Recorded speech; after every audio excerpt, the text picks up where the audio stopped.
give it another minute or two if you want to queue up the slides, and we'll get started. As Bud is doing that and pulling up our presentation for today, let me say good afternoon and welcome to our first online Smilow Wellness Workshop. My name is Nicole Larissa, and I will be moderating our program today. We're happy that you could join us for this program on managing mindfully in uncertain times, presented by Bud Wassell. Before I introduce and turn it over to Bud, just a couple of housekeeping items since this is a new format for this program. Bud will be presenting for approximately 45 minutes, and then afterward we will have time for Q&A for questions. Please provide any of your questions or comments using the chat feature at the bottom of your screen, as all of our attendee lines have been muted during the presentation in order to minimize our background noise. Bud will be asking a couple of poll questions during the presentation, so please also use that same chat feature to reply to the poll questions. Please note that you have the ability to send a question or a chat to everyone on the call or just to us moderators, and you can do that by selecting the recipients from the drop-down box next to the two in the chat feature. We are going to hold most questions until the Q&A portion at the end, but feel free to submit any questions or chat as we go along. We'll try and answer them either at the end or as we go along. Copies of the slides that Bud is showing will be available if anyone is interested. You can reach out to Bud directly at the email address that is on the screen right now, bud.wassell@ynhh.org. At his email directly if you are interested in getting a copy of the slides. So, albeit a new format, like past Smilow Wellness Workshops, this event is for patients, family members, volunteers and staff, and community members. It is our hope to empower participants to take control of their own health and wellness, particularly during challenging times like these.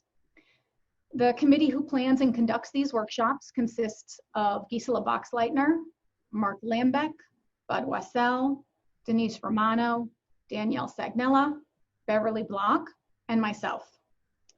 At the conclusion of the webinar, please let us know using the chat feature if you have any suggestions for future topics.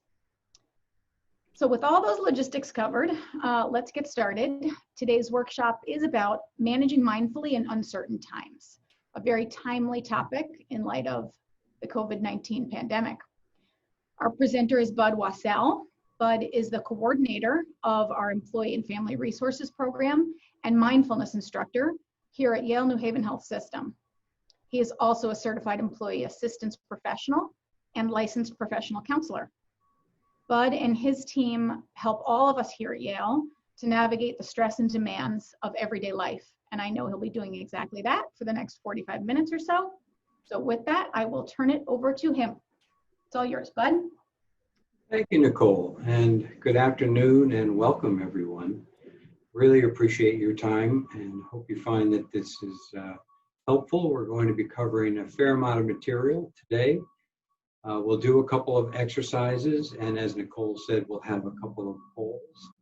And there are going to be some links that you'll notice in the slides. So again, if you want the slides, I'm happy to send them out to you in PDF so that you can follow some of those links and have some ways to continue after this session.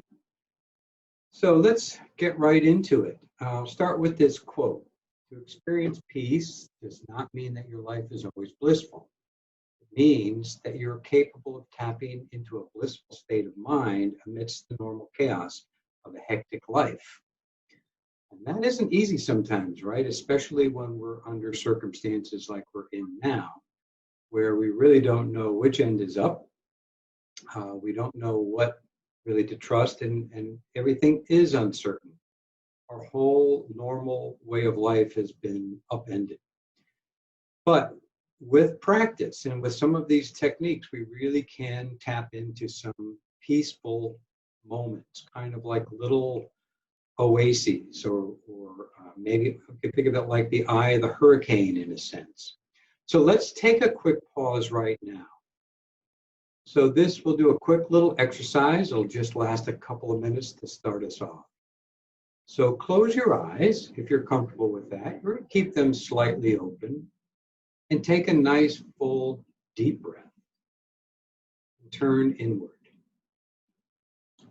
And allow your mind and body to relax and come together. Feel your body where it's sitting. Feel your feet on the floor, the body in the chair. And simply focus on your breathing. Just notice what the breath feels like going in and out of the body. Now take another deep breath and ask yourself, how am I right here and now? Just notice, how am I right here and now? And then bring yourself some kindness and care, and you might even smile inwardly to yourself.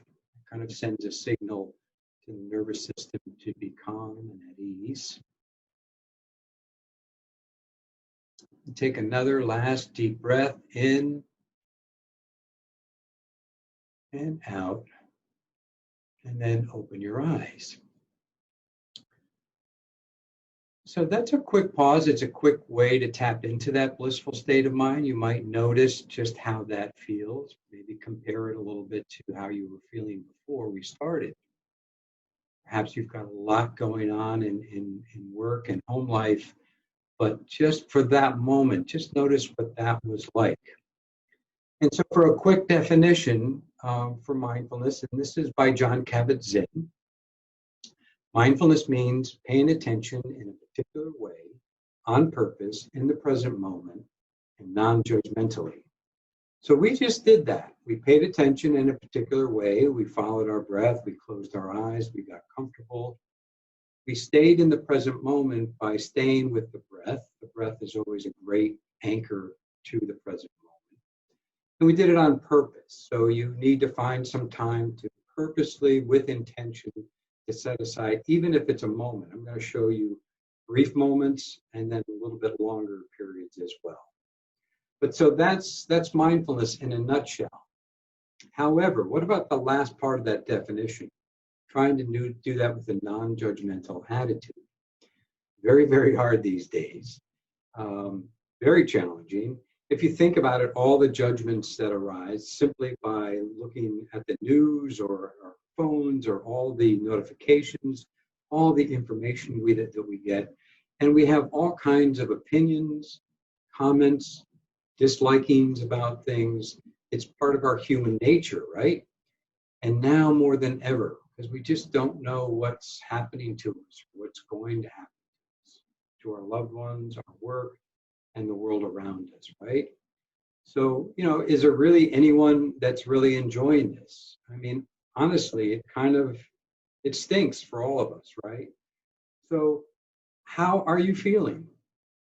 Right now, take a look at these, emojis or emoticons or whatever they're called. And, our feelings may be a mixture of these. They may be quite intense and up and down at times. They may be difficult or challenging and uncomfortable and uncertain. So it's important to realize right off the bat that there's no right or wrong emotions. They're all to be expected. And that strong negative emotions are to be expected in these times as normal, because they're really a natural reaction to these unusual, abnormal, uncertain times. So the first poll, what are you feeling? Just pick one or two and do us a favor. Just if everybody does this, it'll be kind of fun. Just write in the chat box one or two of these feelings that you might be feeling today or the last couple of days or right now. And do that while I'm going to talk a little bit about emotions. So this is based on some of the work of the Center for Emotional Intelligence in an article by Emma Seppala, who's connected there. And she actually cites Mark Brackett, who is the director of the Yale Center for Emotional Intelligence. And she talks about that the most common way that most of us deal with some of these difficult emotions is that we tend to suppress them. Okay, that's very common. We hide them, we bottle them up, we pretend not to feel as intensely. We try to get rid of them, really, is what we're trying to do. And the problem with that is that that when we bottle them up, it actually, in a way, kind of strengthens. And it increases the activity in the emotional center of the brain, kind of like turning it inward, and also stimulates the fight or flight response. So that simply means that it activates you, it gets your heart rate going, your blood pressure, you might sweat a little bit. So you're really actually getting charged up a little bit when that happens. And you're not even sure why, because you're stuffing the feelings. So it's not always the best way to deal with this. So you might think, well, then maybe I should express it more. But the problem with expressing, and think about it of maybe perhaps a parent who's trying to deal with all the demands of parenting and working and kids at home and all that kind of thing. And if you kind of just let it out and lash out at your kids, fully expressing it in a sense, that may not work that well. It may have a traumatic effect on children. So there's a middle way. And the middle way is kind of a reappraisal. And it's a way of sort of stepping back and reframing. We'll talk about that a couple of times in the presentation. But she cites, Emma Seppala cites a study that they did with varsity coaches. And what they did was coaches who tended to reappraise the situation more often experienced less negative emotions than coaches who suppressed them or who let them all out. The reappraising coaches had a more positive team environment, climates characterized by trust, communication, and motivation. So what we want to do, I think this is easier said than done, to exercise our reappraisal muscle. The first thing that we can do is we can kind of reframe the situation. And that's by simply thinking of it as a challenge rather than a threat. And that sends a better signal internally. So think of it as a challenge, and then we can also do some deep breathing. We're going to do some of those ways as we go through. But before I move on, Nicole, what kinds of things came up through the chat? Yeah, Bud, we've got some great answers, lots of things in common. Before I share some of those, if I could just ask you possibly, we're getting some reports that some of the images are fuzzy. If you could possibly change your screen to the full, so that your screen has the full slide on it. We're seeing your current screen, your current slide, and your next one as well. So maybe if you can enlarge the full screen, we'll get a little bit perfect, more clarity. How's that? Okay. Thank you. Thank you very much. Very good. Very good. We're getting a lot of consistency in some of the answers. Certainly some sadness, tired, some happy, nervous. These are, the most common ones, of course. Frustrated and annoyed, excited, again, scared, some boredom too, which is certainly understandable given that our abilities to be out doing different things are less. Those are most of the most common ones. Tired, again, quiet, sad, scared, frustrated. Yeah, thank you. Thank you all for sharing. I really appreciate that. So, those are difficult feelings, and we feel stuck. We can't do the things that we want to do. It's interrupted our life, our normal way of going about things, especially at springtime now. We don't know what's going to happen in the coming months. Maybe we've got plans. We can't fly places. We might have to not do vacations, and our kids may not be able to graduate normally from high school or college. So, it's really got quite a strong ripple effect. And we can easily get caught up in those, right? But the point here is that we want to begin to acknowledge these. One simple technique is simply to name and label whatever those things are. Now, we just have anxiety up on the screen here, but as you heard, there are so many different emotions that are attached to this.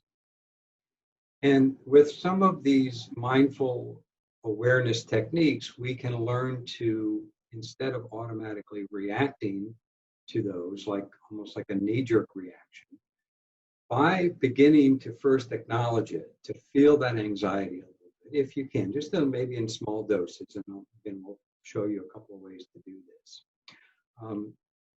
It begins to lessen, and we begin to see that we can be with it just a little bit more, even though it is not comfortable. It is very disorienting, but we can see that it's, again, a normal, these emotions are very normal, common emotions that we're all sharing. And that's the other thing about it. We're all in this common humanity. Our whole world is feeling so many of these things. So here's one simple way that you can do this. It's an exercise called RAIN. This is one that Tara Brach, a well-known meditation instructor, great website, by the way. She teaches a lot. I don't think she originally originated it, but very simple. Acronym stands for, first, the R is to simply recognize by asking yourself, what's happening inside me right now? Kind of like what we did in that introductory exercise. So we focus inward, and we kind of want to be a little curious about what we find, trying to let go of any preconceived ideas of what things should be like, but just noticing what it's like right here and now. Okay, so that's recognizing. And again, you can label it to yourself or name it. That can be very helpful. And the A is to allow it. See if you can just be with it. Doesn't mean we're accepting the whole situation and we're allowing all of that to be, but all we're really doing is we're seeing if we can allow it to be the way it is for us internally in the moment. So you might be aware of thoughts, emotions, body sensations, and that's all we're really doing, noticing that and seeing if we can allow that to be. Not getting caught up in the story of what's going on. But then the I of RAIN is where we begin to investigate. Now, before I move on to that, you can just do the R and the A. That is very helpful. If you don't want to investigate it, maybe it's too strong, maybe it's too difficult to deal with. So maybe just trying the recognizing and allowing in little small doses is all you want to do.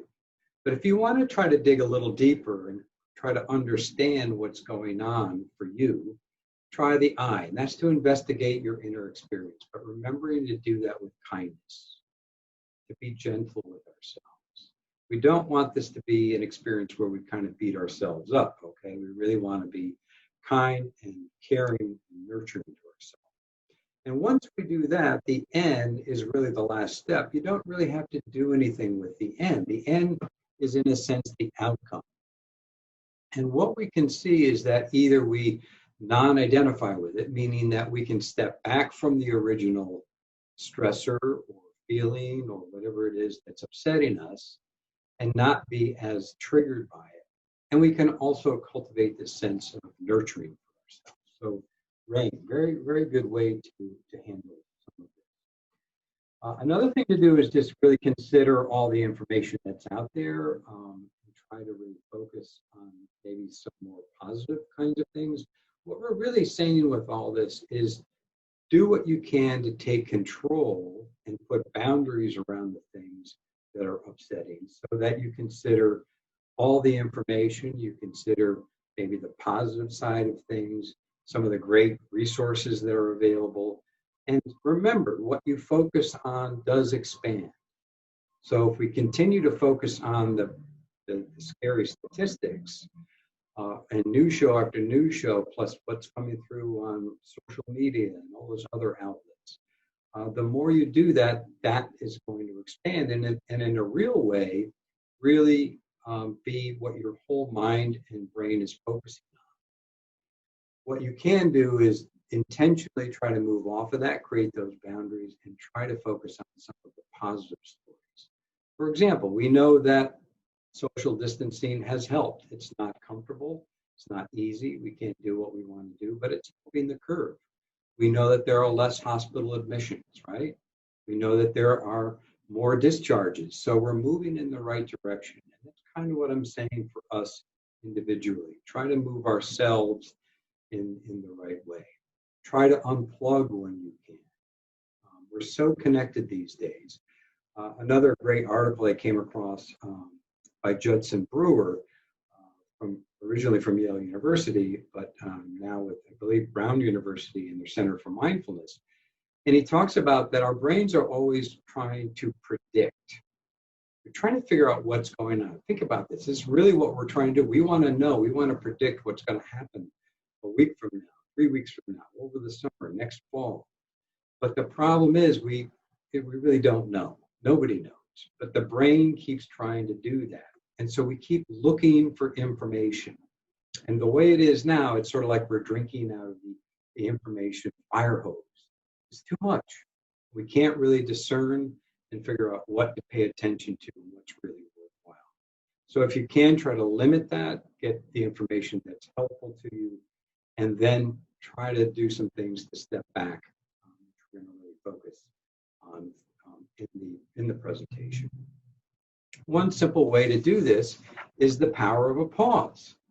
Okay, so pausing in very simple ways, all we're really doing is letting some space for ourselves to reset, recharge, kind of changing gears psychologically. That's all we're really trying to do.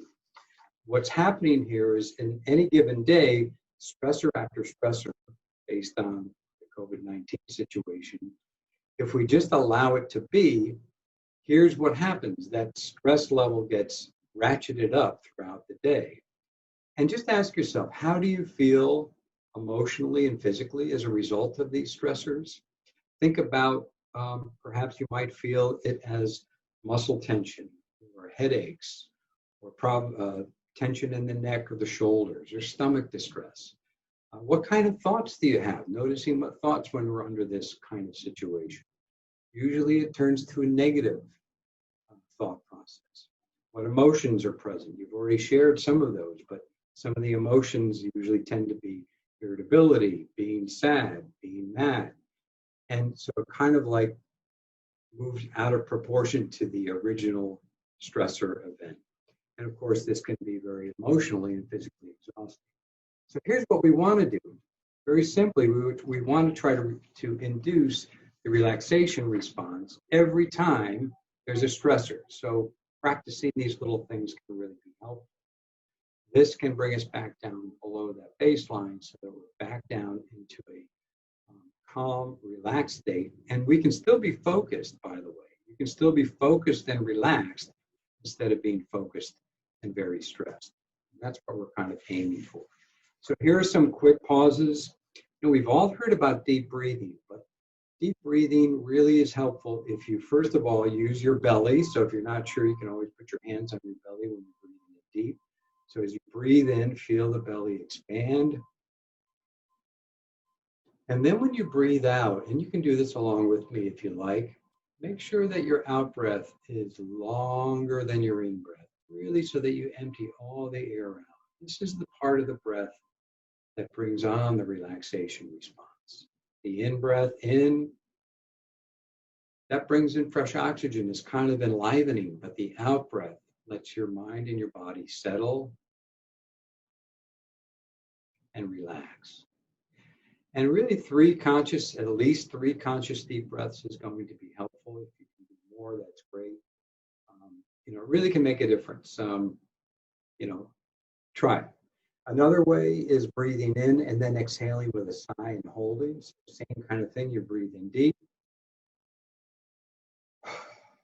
And just sigh it all out. It almost feels like you're getting it out of your body when you do that. Then hold it and then do that again. Hand washing and Purelling, and there's so many other routine activities that we do, but hand washing is particularly necessary these days. So when you're washing your hands, what I'm suggesting here is just simply wash your hands. Know that you're washing your hands while you wash your hands. Pay attention to what it feels like, to the sensations of the water, the sound of it, the temperature, the smell of the soap, the rinsing and the drying, the whole process. Now your mind is going to wander, and I'm going to talk about mind wandering. That's a natural thing that the mind does. When your mind wanders to all the worries and the concerns and the things that are going on, bring it back to the hand washing. It's a great way to strengthen being in the here and now. The SSAG is stop, sense, appreciate, and go. So what this really means is stopping to smell the roses. Okay, we're really in a beautiful beginning of spring season now, a little cold or rainy for my taste, but we can take notice and really appreciate the beauty of the world around us and being grateful. And that's the part, that's the added element here. Noticing, let yourself savor it, let it sink in a little bit before you move on. So this is the next exercise. I'd like to try this with you. This is called 3 breaths for a mindful pause. So again, sit comfortably, put your feet flat on the ground. This will only take a couple minutes, and this is something that you can do very easily as you're moving through the day. First step is to take a deep, full, mindful breath and simply feel the breath itself. In and out of the body. Be aware of the sensations of this breath. Just feeling it at the nostrils, the chest, the belly. And noticing that this breath anchors us right here and now. The next breath, take another deep breath in. And notice the body. And ask yourself, what does my body need right now? It needs to relax or have some water or food. Whatever it is, just notice, what does my body need? And allow it to happen afterwards. Last step is take another deep breath, and we bring that kindness to ourselves again. Enjoy yourself. Give yourself a pat on the back. Smile to yourself. It's important that we actively do this, because if we don't, our inner critic can sort of take over. So smile to yourself. Everything you need is right here in this moment. And then send this kindness out to your loved ones, to your coworkers, to the people you're thinking about. And then open your eyes. And that's the 3 breaths for a mindful pause. And if you can, try to bring this expanded awareness with you to the next moments of your day. So here again, just other routine activities that you can do. There are lots of different mindful ways that you can pay attention to. As you can see, this whole list here. And again, really the point in this is bringing ourselves into the present moment as much as possible. Mindful walking, mindful eating, great ways, getting your coffee or your tea together, or just really paying attention to the various steps of doing that. I mean, how many of you eat and do other things? We all tend to multitask. There's the first siren that I was talking about. So we'll just kind of let that pass by. As it's going by, I'm realizing that one of the slides sort of skipped, and it's really an important one. And that is, I don't have it in front of you right now, but I just want to mention how important and crucial it is to stay in touch with family and friends. Okay, it's harder now. And while I'm talking about this, this is our second poll. Tell me, what are some of the ways in the chat feature again that you're staying in touch? Maybe different than it used to be. So just give us a couple of ideas of things that you're doing. You might give some others some good ideas as well. What are some ways that you're staying in touch with family, loved ones that don't live with you, people that are maybe a little bit at a distance? What are some ways you're staying in touch with coworkers or other people in your circle? And let us know what that is, and then we'll see what those are coming across. But to just talking a little bit about this sense of connection, it's so important. How often are we truly 100% connected with the people close to us? It's a very difficult thing to do when you think about it, especially in these times. So, our greatest human need after food and shelter is this sense of belonging. That's, it's so important. And so at times when we're in this situation, it can feel kind of isolating. So what I want you to be thinking about are ways that you can reach out. We know that one of the best ways to overcome that is to help someone else. Give somebody a call, help somebody get some food, or do some little act of kindness for somebody. Maybe it's just a thank you, or an email, or a card, something like that. So something that you can do to help someone else. The good news is that we also need to take care of ourselves.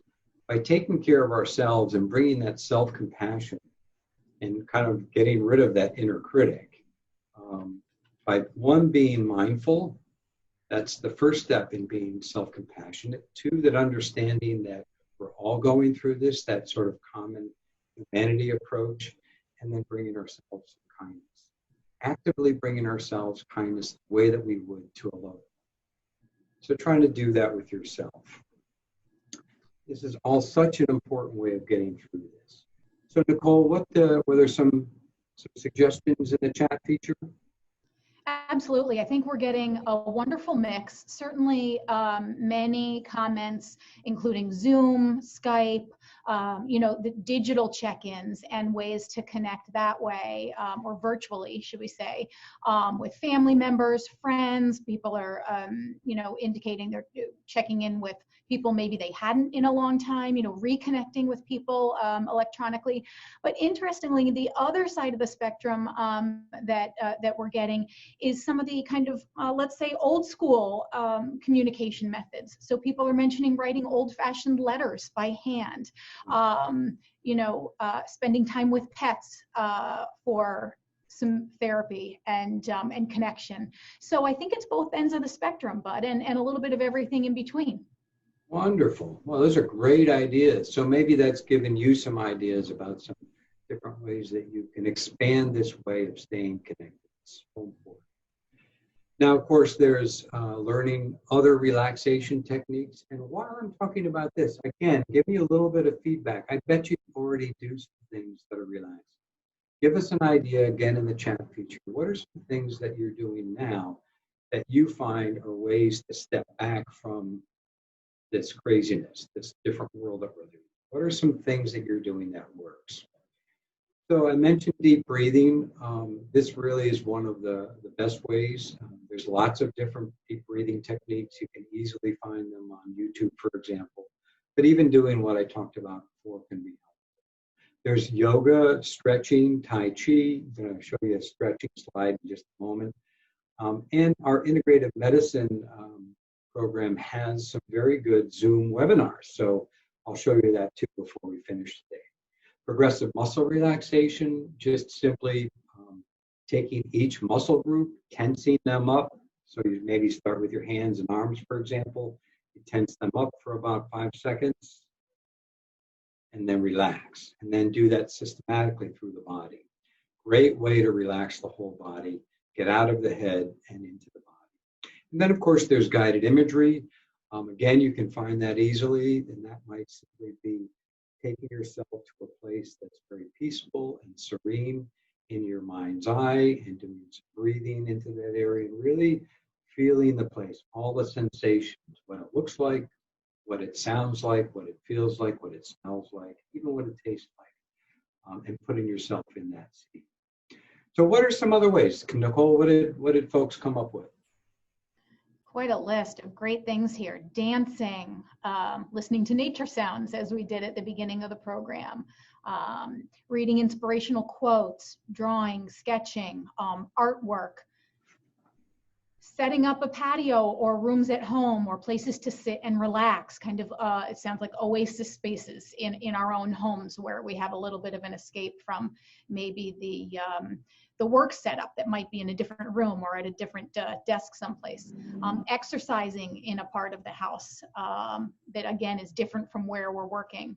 Tai Chi, meditation, tapping, dancing, walking, using the Peloton, bikes, spending time with family and dogs.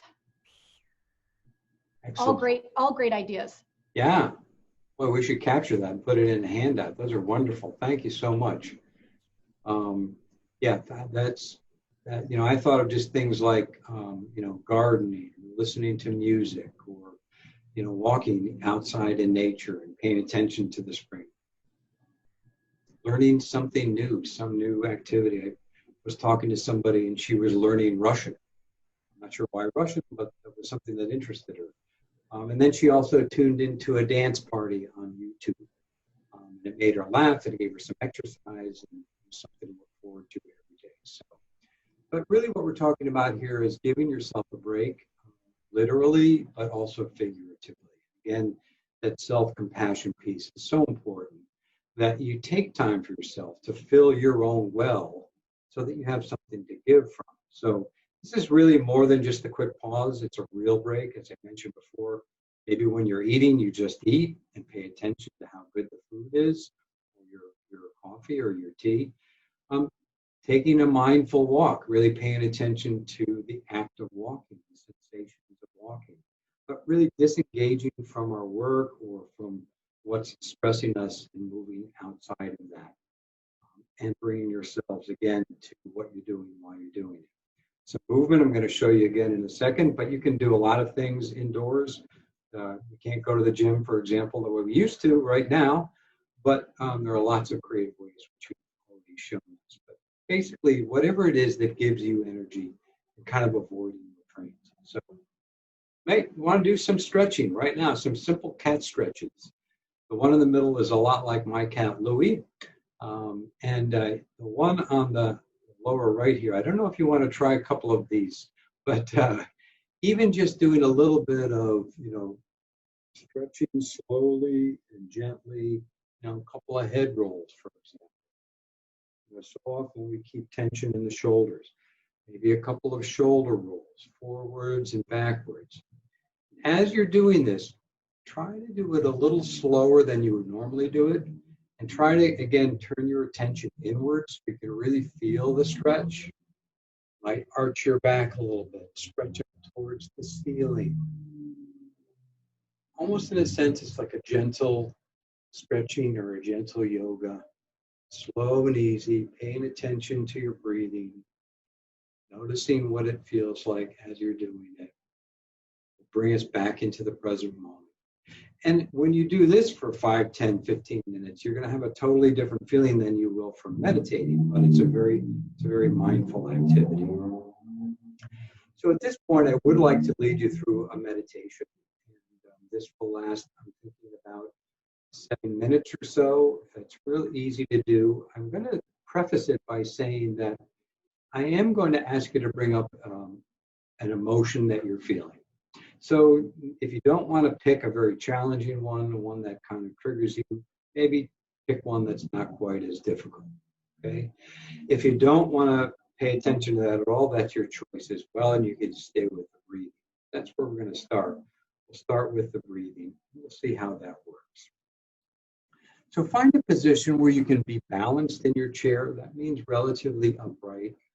Also want to be relaxed. What we're really trying to find is a nice balance between relaxed and attentive or awake in the moment. It's not really just about falling asleep. It's really about falling awake so that we can notice what's going on inside. Okay? And then as you let your body settle, closing your eyes if you're comfortable with that, or keep them slightly open if you like. Just bringing a kind attention to whatever is present for you right here in the present moment. Fill your body with the half smile of kindness. Again, you can even smile inwardly to yourself. Let that smile spread up through the face and down through the body. Just let it bring that sense of calm and lightheartedness as we do this exercise. Bring your attention to your breath, and let's take another deep breath or two. In and a long, slow out breath. Out. Do that again. In. And now as you breathe out, let your body relax a little bit. Let the shoulders drop away from the ears. Let the muscles in the face and the jaw relax.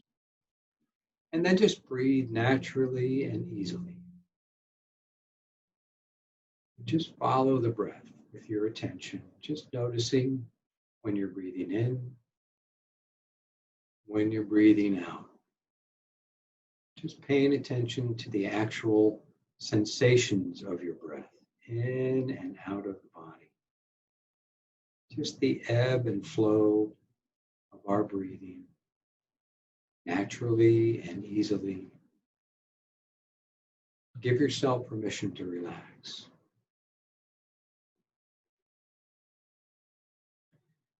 If your mind wanders, that's okay. When you notice that that happens, simply bring your attention back in a gentle and kind way without any frustration, as that happens.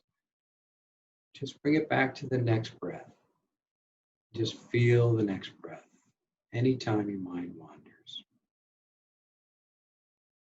Now bring your attention to deliberately focus on a strong emotion. Take a moment to remember the situation that brought this emotion up. Might be recently or in the past, whatever it is that comes to mind. You don't have to pick a big, heavy one, as I mentioned. And as you remember, picture this difficulty and let yourself remember how it feels and see if you can isolate just one of the emotions that's attached to this. Just one, just focusing on one that you choose. And don't focus on the story behind it. Just focus on the emotion itself, sort of being curious about it. And then bring your attention down into your body and sense where you feel that emotion in the body. Again, being curious about it, noticing where it is, letting it be here for a moment. Continuing to breathe into this area if you like, to make space for it. Keeping your breath slow and steady. You can name the emotion softly to yourself if you like. And just allow it the space to expand in this field of mindfulness. Now, at any time, if it's uncomfortable and you want to return to the breath, you can always do that. You can just move back to feeling the breath and focusing on just the breath. It's fine. Now let's add compassion. So don't judge the feeling. Don't try to make it go away. Hold it with compassion for all the suffering that's connected with it. And see how it responds to this compassion, to your compassion.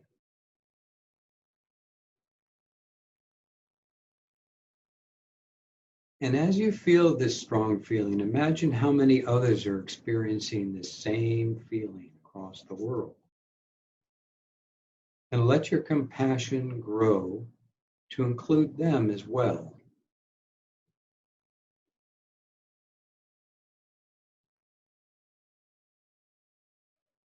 If any other emotions arise, hold this too with this spacious awareness and compassion. Moving back to the breath anytime we would like to. It's a great anchor, a great way to stay connected through the breath.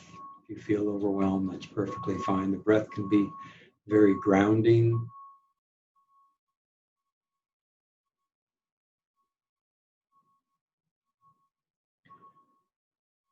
Now, as a way to close out the exercise,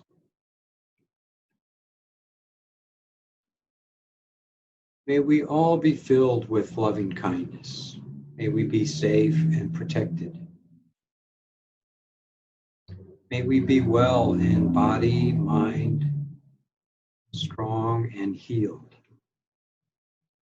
May we be happy. Feel this care and loving kindness grow naturally by planting these seeds in yourself. And you can add any other messages you like, such as maybe, may we accept ourselves as we are.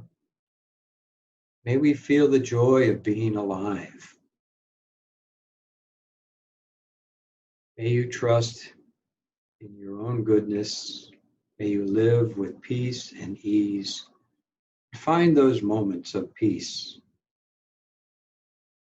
And we'll finish with a bell. And so you can open your eyes as we finish that exercise. And if you'd like, I'm curious to know how that was for you. Feel free to put a comment or two in the chat feature. So I just want to point out, this is based on the work of Jack Kornfield. There's really two processes to this. What we're really trying to do is first relax. And so if that's all you want to do, if the emotional part of it is too much, just do some relaxing, just some mindful, paying attention to the breath, letting the body relax, that's fine. But where the insight comes in, and we'll talk about this book, is when we start to become aware of any thought patterns. This is where we can learn to recognize conditioned thought patterns, the patterns that come up when we're on autopilot, and we can learn to step back from them and not get carried away by them. It takes a little practice, and it takes a little bit of courage, I think, to go, but trying first with the relaxation part of any meditation can be very helpful, and then starting to notice thoughts and emotions in the moment while you're doing the meditation. Great way to practice some of this. So were there any questions or any comments, Nicole, about the meditation? Anything that I can answer for anybody there? We're almost done. So certainly comments. I think people are finding it peaceful, soothing, calming, a great anchor to an otherwise maybe crazy day or crazy week or month. And so certainly, everyone seems to be enjoying the process and using it as a time to get away. Yeah. Great. Good stuff. So let me just talk quickly about thoughts. Again, the work of Tara Brach, she talks about, that when we begin to notice this kind of parade of thoughts, sometimes it's called seeing the waterfall. Many thoughts that are almost like a home movie where the protagonist is moi. We're the one right in the middle of it. And it's interesting that we have about 60,000 thoughts a day, they estimate. And believe it or not, 95% are the same ones that we had yesterday. So there's lots of reoccurring thought patterns. So you might just begin to notice what are some of the thought patterns for yourself and checking them out. So including thoughts in our field of awareness is a great way to just have more insight. And what we're really trying to do here is to be like the dog. I love this cartoon. The man and the dog on the walk, and the man is constantly caught up in all the worries and frustrations and the stress of life, not enjoying the beauty around him. The dog, of course, is naturally mindful, or at least we think so. So instead of being on having our mind full of those worries and being on autopilot, we can return to presence. And that's really noticing what's right here in front of us. Noticing the sun, the warming of the sun, the trees in front of us, the nature around us, and being like the dog. Autopilot is difficult at times because with autopilot, we can sometimes get carried off and mind wandering. And what happens with mind wandering is it often leads to negative places. So last couple of quick things. These are some great links if you get the slides. We do have this negativity bias that sort of we've evolved in this way. Evolution has rigged us to be a little more vigilant about potential threats. So that's the way our brains are kind of hardwired right now. So what we have to do is we have to actively practice gratitude, for example, jotting something down, things that you're grateful for on a regular basis can be so helpful. Noticing 3 good things every day, paying attention to just 3 positive things. And that last link is a great TED Talk on making stress your friend, really changing our relationship and our perception of how we view stress. So just to kind of remind you that not everything is canceled. Sunshine isn't canceled. Spring is not canceled. Love is not canceled. Relationships, not canceled. Reading, naps, devotion are not canceled. Music, dancing, and imagination are not canceled. And of course, kindness and conversations, not canceled. And last but not least, hope is not canceled. So kind of keep your focus on some of these things going forward. Try to keep a light frame of mind. You know, this is kind of a dumb cartoon or a dumb thing about toilet paper, but you know, try to keep things on the light side if you can. Try to see the humorous side of things. Choose where you pay your attention to, and try to add some moments of joy and humor and laughter into your day. This is, as I mentioned, the great resources from integrative medicine, the weekly events, as you can see, lots of things. There's guided imagery, there's Tai Chi, there's Zumba, Qigong, gentle yoga. So these are all done on Zoom or over the phone. So if you want the slides, you'll have the links and the ways to register for those. Another great way to keep going forward on some of this. So I'll just ask you, with all this information I've given you, what's one or two things that you'll do differently? Maybe it's relaxing, maybe it's noticing more about your thought patterns, maybe it's ways to just invigorate your taking time for yourself, or maybe doing some more mindful activities, whether formal or informal.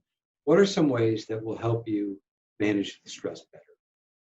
And if you can, jot it down, or maybe tell somebody, somebody that you're planning to do this. Is a great way to be accountable for that. And try to make some changes in the next week or few weeks, and try to make this a new habit, a new way of responding to this very difficult situation. So with that, there's my email address. Again, if you want the slides, feel free to email me. I'll send them back to you. And happy to answer any other questions. Nicole, let's open it up for questions and answers right now. Sure. Thanks, Bud. I did want to just make a couple of comments before we open it up, or actually, certainly we can invite folks to start inputting into the chat any questions that you do have that Bud may be able to answer in the next few minutes. But a couple things before we get to those questions. In addition to the activities that were listed on that last slide, I do want to make everyone aware that this presentation is actually being recorded and will be available for you to view again on the Yale Cancer Center Integrative Medicine archives. It will probably take a couple days for us to get it downloaded and saved there, but I would say by next week, if you're interested in seeing it again or sharing it or just referencing back to it for yourself, it will be available in its entirety in the archives. So in addition to that, you have Bud's email address here on the screen if you'd like a copy of the slides. The one question, Bud, that did come up kind of throughout the presentation, which I thought maybe you could just talk a little bit about first, Sure. is how important it is, in light of all of these things that we're talking about, these practices, the fact that there is so much unknown right now, which is a little bit contrary to certain stressful situations that may have a finite period of time, but this is one that we don't, there's still so much unknown and uncertainty in terms of how long is it going to go on. And maybe you could just share a couple thoughts about that and how that affects the stress response. I think the first thing to do with that is to be aware when we're beginning to worry and project about the future. I mean, it's really what we're trying to do is notice what that brings up for us. So if you're aware that, oh my gosh, I'm not going to be able to do all these great things that I had planned, or it's going to deeply affect, in more serious ways, the health of our loved ones, that's a worry that can easily spiral out of control. And that's really what I'm saying is that's when I want you to try to take some of these pauses, to do a meditation, or some of the great things that you've found as ways to create boundaries. Do that first. That's what brings us to a mindful awareness place. Then we can start to make some plans. Then we can start to begin to analyze a little bit. But first, allow yourself to step back from it so that you're not automatically reacting to it. I think that's really the only thing we can do. Nobody knows. We hear different things every day about what's going to happen. We just don't know. And it is very scary. And it is so uncertain and very difficult for that. So I think that's the best advice I can give you, is try to remember to bring yourself back to the present moment. This moment is the only moment we can really do anything about. So bring yourself here and now, let yourself calm down, do some breathing, do a meditation, whatever works for you, and then try to plan a response. Then try to figure out what you need to do, if anything. You may realize that you can't do much. The last thing I'll say about that, and this is really the hardest thing, is accepting. Accepting that fact that we can't do anything about it right now. And acceptance, like a lot of what we're talking about, takes some intention. It takes some practice. When we really practice our mindfulness in a regular way, we learn how to be with the things that are unpleasant in life as well. So start small. Start with the small little things that maybe we don't like about, when we notice in our body, that little ache or that pain. And see if you can accept that. These small little ways of accepting things in our lives help us prepare for the bigger things, help us to be a little bit more comfortable with that unknown. I hope that's helpful. That's great. Thank you, Bud.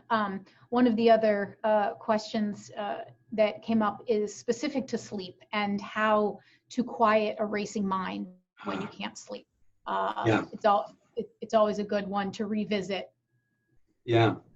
I know I used to be a great sleeper and not so much anymore. I wake up in the middle of the night and the mind kicks into high gear automatically. So what I would suggest is, again, practicing some meditation that makes you very relaxing. Now, there is a body scan meditation, for example, or that progressive muscle relaxation, or doing what you can to prepare yourself before you go to bed. I mean, there are lots of sleep hygiene tips that I'm not an expert on, but making sure that you prepare yourself so that when you're getting ready for bed, you begin to slow down and you disengage with electronics and all those sorts of things. Have the right atmosphere in your bedroom and so forth. But if your mind is really active, I would try listening to a body scan, for example, or some other meditation that you know is very relaxing. What a body scan does is it systematically, you go through different parts of your body, usually start either at the top of your head or at your feet, and you simply bring your attention to that part of the body, part by part by part, and you go from, say you start on your feet, from your feet on all the way up to the crown of your head, and then back down again. And just, if you want, you can relax parts as you go. What that does is it brings us out of our head, out of that mind waterfall, if you will, into our body. And then keep bringing yourself back there, time and time again. Keep bringing yourself back. And if you do that on a regular basis, you really train your mind and your body to relax and come out of that thought process.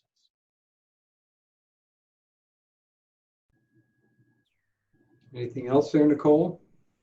That's great. I think I did want to share, a comment from the chat that someone made a great point in terms of whether it's these activities that we're doing, that we're practicing, these habits, or whether it's reaching out for additional support or help, that oftentimes people can think that they'll do it later, they'll reach out later, but really it's important, and I'm hoping that you can maybe just talk about this, in that now is the time, when we're going through something, and even though we may feel like I can handle it now, I'll get help later when it's over, how really important it is to do things now in the present.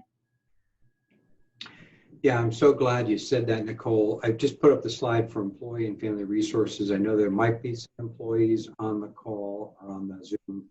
And this is our program that provides free confidential counseling. So that's available for employees. But if you're not an employee, there are lots of resources out there. There's 211. There's actually, I just came across this today. It's through Community Health Resources, which is a nonprofit agency in the state of Connecticut. And they're setting up a toll-free line to call for counseling. Free, easy to access. So if you want, also when you email me for the slides, I can give you that information. That's a great resource for anyone to use. So there are lots of things out there, and all of these, of course, nowadays are by phone or by video. So very easy to access. You can go to some private place in your home, and give them a call, and get some professional assistance. And I couldn't agree more. Now is the time to do it. Mm-hmm. Offloading some of this, talking it out, processing some of these things may trigger other things in your life, so it may make it harder in some ways because it's bringing other things to the surface. Talking to a professional can really be so helpful in dealing with this and help you come up with some of those strategies and implement some of those strategies. So please do act on that if you feel you need to. Thank you so much, Bud. This has been great. We've gotten so much excellent feedback through the chat. I want to thank you, Bud, for all of the tremendous information. I also want to just remind everyone that the video, again, will be available for watching on the archives, hopefully by next week, so that you will have the opportunity to view this again or share it or refer back to it. We also are working on future programs for the Smilow Wellness workshops, which will likely, at least in the short term, be offered in this type of format. We have talked about possibly doing one specifically on gratitude. A lot of things we've kind of touched on today, Bud, right? That could maybe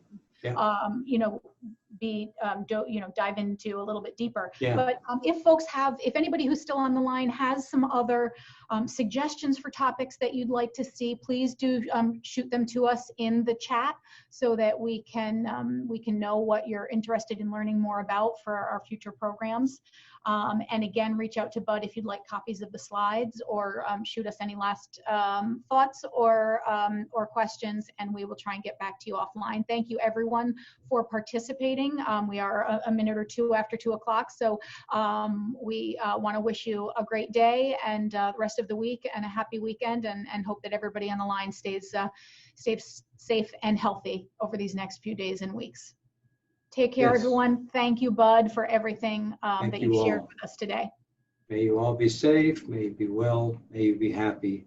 May you find those moments. And thank you for joining us.